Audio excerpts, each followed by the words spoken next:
We're here at the Lansdowne with Willo for Lansdowne TV. Hello, hello. How are we? The first question that I have for you is, can you give us your favourite memory at the Lansdowne?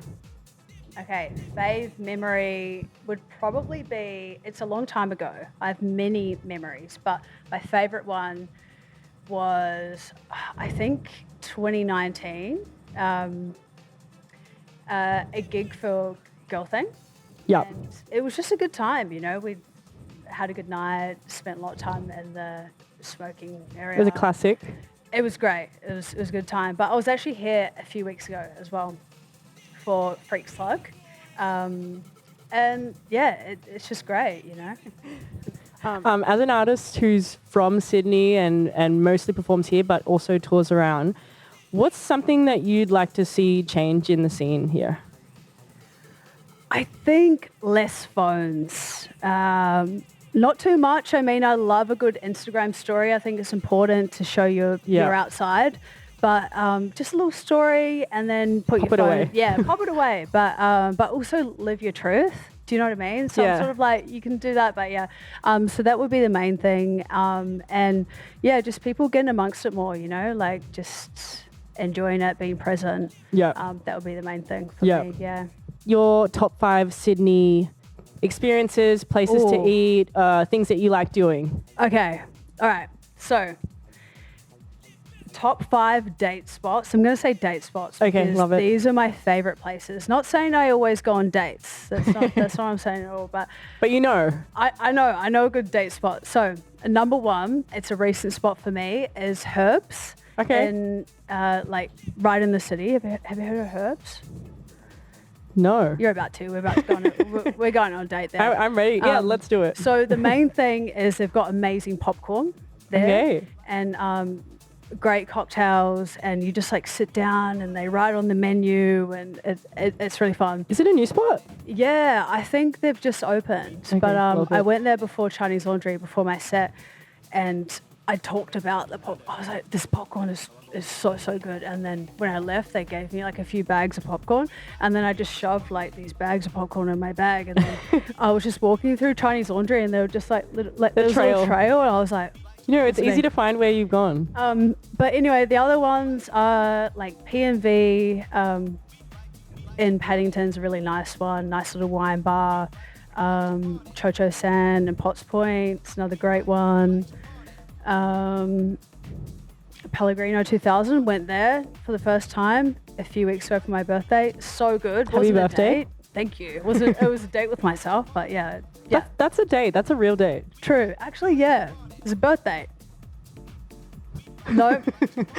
It is. It's got to cut birthday. that out. All right, next We're question. keeping that in. My next question is, when you're performing or have a show, do you have a pre-show ritual that you like to do? Sort of. I mean, I like to get there early-ish, enough time to chill. And if there's a green room, I just make sure that there's at least like 4 fluids, like liquids on the go. So I have a beer, water, kombucha, Red Bull, and I'll just like go between all of them. You have time to make sure that all 4 are there. Yeah, I just gotta get hydrated.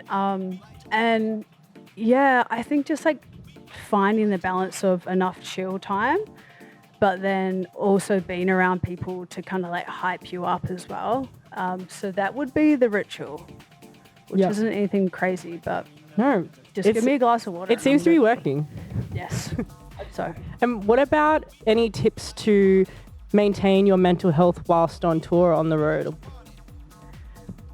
I would say first thing is kind of identifying like when you are feeling it, and kind of just like looking back on the night or the tour and be like, well, how was the travel, the logistics, like where did I play, like who was I around, and just going back from there. And for me, it always goes back to organization. Like if I'm really organized, I feel a lot more calm. But if I, do everything last minute, I'm feeling a bit hectic and stuff, But yeah, mental health in general is just about like checking in with yourself and yeah, just knowing your boundaries as well. And again, like with the ritual thing, just finding that balance of time by yourself, but then time with people because yeah. So I think that's my thing. There's also like, I make sure I just have enough sleep, eating Big good, exercise, like all those basic things actually work.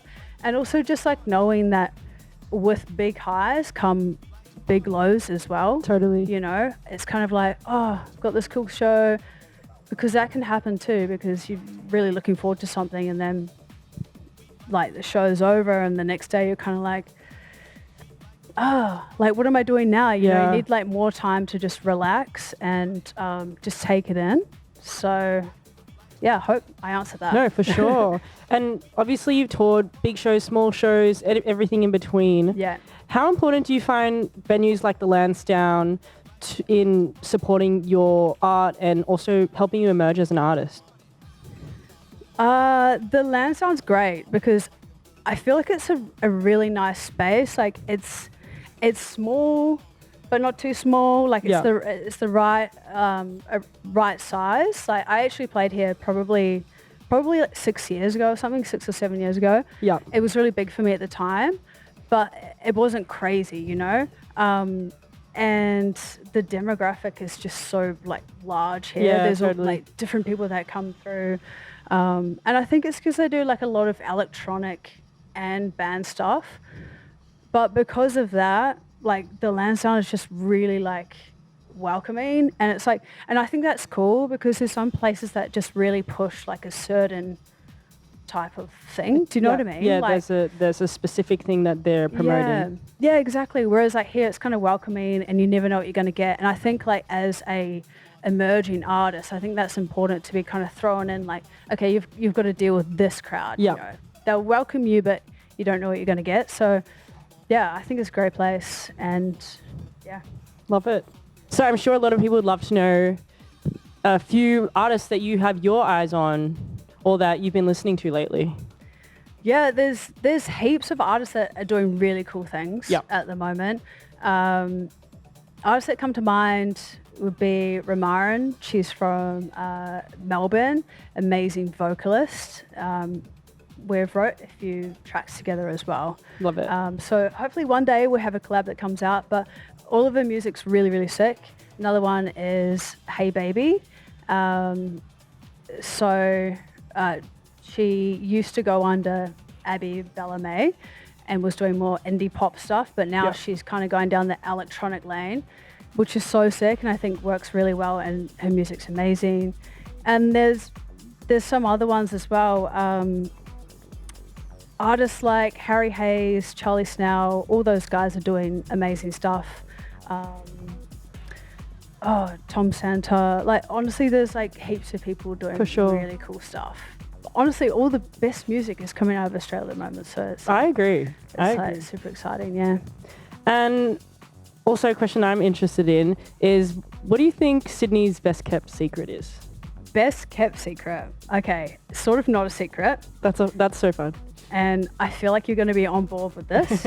But I would say the Metro. 100% agree. Yeah, exactly. Nobody talks about the Metro. The Metro is so good, although I do have one issue with it. I just don't like that it closes down from 4 a.m. to 6 a.m. That's the time that's the time where I need it the most. You know? Does it do that? It does. That's crazy. That, yeah. I live on the Metro line and I didn't even realize that. Yeah, but it's terrible. Yeah, I would say transport in general, like line bikes. Yeah. I know it's not just a Sydney thing, but I think we've got it pretty good here with the transport. Yeah. You know, I'd say, and like the stations are so iconic. They are. They're beautiful. Like honestly, get on a Metro. Go anywhere. Oh, I love it. Love it. How important do you think touring regionally is for artists in Australia? Super important. I think it's great for the artists to go out and find their fans as well, and also for the people that are like living out there. It's important for them to have new music coming through, new artists as well, because I feel like a lot of artists and kind of skip the regional areas. And it's like super important because there could be like, you know, people out there that really want to get into this and stuff like that. So it's really fun. And yeah, it's just good to go out and experience like different cities as well, because it just adds to your expertise and like skills as a DJ, and to be able to adapt and stuff like that. It's just it's fun, and they're so nice out there. They really appreciate it because they know that like they, you know, not everyone like goes out there. So yeah, I love it. So good. And with touring and your artistry in general, do you have any tips that you would like to share? Okay, touring tips. Okay, it took me a while to like learn these things, but my big one is booking flights ASAP. Yeah, that's saves like you. This is sort of boring logistic stuff, but booking flights ASAP and checking into flights, right? Because I mean, people probably do that anyway, but I didn't do it for a few gigs, and I rocked up. I booked the flights 4 months in advance. Yeah, and I got kicked off my flight, and that's not the vibe. No. So I think like all the boring stuff, just getting that out of the way and just setting yourself up for success, I think is key. And just like knowing yourself as well, knowing, you know, am I somebody who's on time? Am I disorganized? And kind of just creating like systems around that, I think is like really helpful. But yeah, I think that would be the one. And we have a few more very important questions. Okay, hit me. The first one is it a MIDI or a pot? MIDI? Is it? It's up to you. Like you kind of sounded like you had a question mark at the end. Because I'm like low-key, I'm like, I don't really know. You don't need to know. No, it's okay. I just gotta be confident about it. You like a pint. Yeah, actually, yeah. Sorry, I love a pint. Like I'm that's so into pints. They're half the size, I think. I don't know, actually. Midis are small, right? Yeah, they're small. Anyway, I know that you like a pint. Thank you. I want to be known for that. What about a palmy or a palmer? Palmy, for sure. Yeah. And I think the most important question is it rock, paper, scissors, scissors, paper, rock, or paper, scissors, rock? 1 second. Paper, scissors, rock. Paper, scissors, rock. That's what it is. Yeah. What is it for you? That's the first time I've ever heard anyone say that. Really? I'm from New Zealand though, so maybe it's. Do you have that game? No, we do have a few games. This is the only one actually. Yeah. But yeah, paper, scissors, rock. What do you say? I say scissors, paper, rock, but I'm neutral. Like, yeah, true. Either way, I'm always going rock. Gonna, actually, no, I love a paper too. I know your secrets now. Thank you so much for coming to the Lansdowne, being part of Lansdowne TV. We're here with Willo. Let's go. Thank you for having me.